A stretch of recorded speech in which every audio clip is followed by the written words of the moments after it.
So, heto na nga yung part 2 na vlog sa bukid mga kamuma na kami maliligo sa sapa. Unsay sapa sa Tagalog, river no? Ay, river, ilog man di ay, ilog. So, bago kami pupunta, syempre bibili muna kami ng merienda. Hindi naman pwede naman kami maliligo lang doon. So ayan, nagiging kargador ang moma nyo ngayong umaga. Maganda talaga kapag yung plano mo on the spot, kaya natutuloy talaga siya mga kamoma. So, ayun na nga, pupunta kami dito sa Traan Kini mga kamoma. Dito kami maliligo at dito na rin kami maglalaba. So, kami muna ay magbabayad ng entrance fee mga kamoma. Adult 50 pesos, student 30 pesos, tapos senior citizen free lang po, wala po silang babayaran. Tungod sa kadaghan na mga kamoma, kami ay naghangyo, then kami din po naman ay tiboli at taga dito lang din na magkakapit bahay. Dili man sad ko turista mga kamoma, so sabi ko bibigyan nila kami ng discount. So dalhin na natin yung pinaka-importante na gagawin sana namin ngayong araw, syempre ay yung aking labahan mga kamoma, at dito na rin kasi kami maglalaba. Saktong-sakto kasi maraming tutulong sa amin dito dahil ayan nga yung mga sakop ko. At sila yung mga pinsan ko pala mga kamoma sa mother side. At sila ay mga tiboli. Syempre ako ay tiboli. Kaming lahat ay tiboli. Yan, tibolis belong yan sa indigenous people. So kami ay indigent. At hindi namin ikinakahiya yung tribo namin mga kamoma. Kami ay proud na proud sa aming tribo. At kung nakikita nyo mga bata ay sobrang na-enjoy sila sa pagliligo mga kamoma. Alam mo, umaapak pa lang ako dito sa tubig mga kamoma ay halos hindi ko na kaya dahil sa sobrang lamig ng tubig na parang yelo. Para ka lang naliligo sa ice mga kamoma. Tapos kapag nandito ka, grabe, napakaganda ng view at saka yung tubig is malinaw, malinis. Kaya safe na safe kung dito ka maglalaba mga kamoma. So ayan, talagang on the spot yung bonding namin ngayong araw, syempre. Kailangan kasi namin mag-refresh after ng botohan. Kaya ayun si Kagawad pinanglabanan namin. So sakto naman mga kamoma na hindi umulan kasi mahirap din kasi kapag umulan pupunta kami dito, mahirap na baka bumaha. Napakaganda talaga ng nature dito mga kamoma, tapos malayo sa stress, sa radiation. Alam mo yun, yung sobrang nakaka-refresh. Parang saglit na nawawala yung problema mo. Syempre, alam mo naman kapag ka nasa city ka, mahirap pag nasa city kasi yung environment mo malayo talaga dito sa bukid. Kaya relax muna tayo ngayon mga kamoma, tayo kakain itong rice turon. Syempre, inutang pabaylan na ako sa kong igagaw kay para na may baon diha kay on the spot man. Pero ako ignan ayo jud kabalaka kay bayaran ta kay nigkahuman jud na mogligo zay. Ako lang taon gipanghakot ang iyahang paninda kay aron na ami mabitbit na merienda.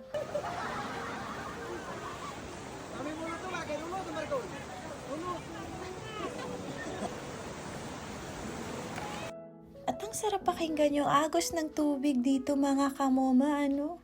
Tingnan nyo ganito, nakikita nyo sa picture pero dito sa amin makikita namin sa personal. So yan, yung asawa ng pinsan ko siya na maglalaba. Sabi ko tutulungan na kita dito sa cortina since amin naman to. Pag nandito ka, alam mo hindi mo mararamdaman yung pagod kasi hindi nga siya mainit, malamig yung simoy ng hangin. Pag sa city, hindi ko alam bakit sobrang bilis kong mapagod. Siguro dahil mainit nga, tapos kadalabas mo sasakay ka ng sasakyan, unlike dito maglalakad ka lang Kaya minsan kapag nandito ako mga kamoma, parang alam mo yun, parang ayokong umuwi ng city, gusto ko muna dito ako magstay. Buti na lang sulit na sulit yung bakasyon namin pag uwi namin dito sa bukid dahil umabot nga kami ng 4 na araw. Shout out jud diri sa mong balde no, murag 5 ka tuig na wa jud gihugasan og maayo mga kamoma. May na lang pud ako gidala diri sa sapa kay aron mahugasan nato, malimpyuhan natog taman. Buti nga ngayon mga kamoma na develop na yung daan papunta dito sa Traan Kini, unlike dati kasi na hindi makakaakyat dito yung mga sasakyan, yung mga motor at saka yung daan medyo mahirap lalo na kapag umuulan. At least now, pwede na maabot ng mga turista. So, lamigo diri magstay. Alam mo yun, yung mag-ihaw-ihaw ka ng tilapia. dito ka magsasaing, pwede magbudol fight. Yung sa amin kasi hindi kami naka-ready dahil on the spot nga po yung pagpunta namin dyan. So, sabi namin kami maliligo lang at saka maglalaba. Nagkuntisanay silag salo mga kamuma pero daya jud kay ni akong manghod no. Ayun, meron pa palang mga bisita dun sa kabila. So, hala yung mga anak ko tsaka pamangkin ko nagti-TikTok na sila. Eto namang isa, murag inyo man nagitripan si kagawad na aron mo basa oy. Lahi naman na inyong trip sa paglaba. Buti na lang sobrang na-enjoy din yung mama ko at saka yung mga bata dito mga kamuma. Ay, tabang mga langit noon sa naman jud ko daring dapita. Ako na'y nagsusuot nitong jogging pants. Alam niyo na mga kamuma, meron pang bisita dun sa kabila. Hindi lang kami yung tao dito kaya yan nag-hi-hi kasi nag-hi-hi din naman sila dun. Buti na lang, natsambahan namin. This time walang masyadong pumupunta dito at kami lang. So ato na jud limpyuhan ning baldihan nino kay aron nindot na siyag tan-awon ba. Mahirap din kasi kapag sa bahay walang babae sa bahay. Plus nagtitipid pa sila sa tubig kaya yan kapag umuwi ako mga kamuma, yung mga dapat hugasan, yung mga pwedeng hugasan yan dinadala ko na. Sayang din naman kasi.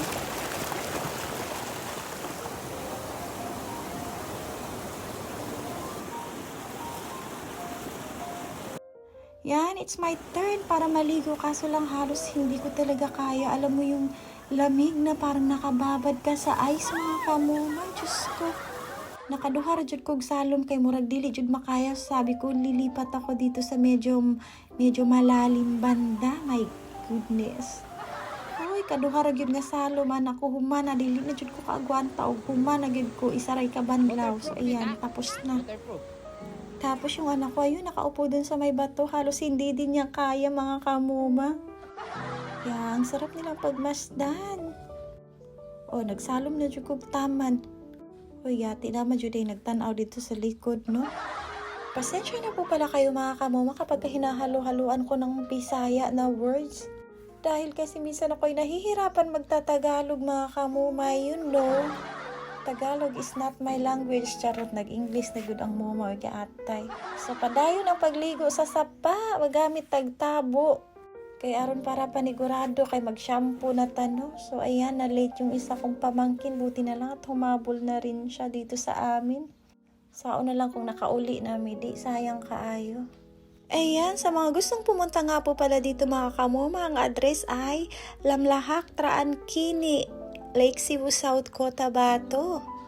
Ayan, katulad ng sinasabi ko, maganda mag-ihaw-ihaw dito. Pwede rin kayong makapagluto dito. Then, i-check nyo din muna yung klima bago kayo pupunta dito mga kamuma para yung agos ng tubig ay hindi malaki at sakto lang katulad nun sa amin. Aron dili sayang ang inyong pag-adto dere. So, ayan, dahil kami ay tapos na, then kami na ay uuwi. So, yan, so nakaligo na jud ang tanan, then nakalaba pa mi. So, okay kaayo. Hanggang dito na lang. Maraming salamat sa panunood ng aming mga video mga kamuma.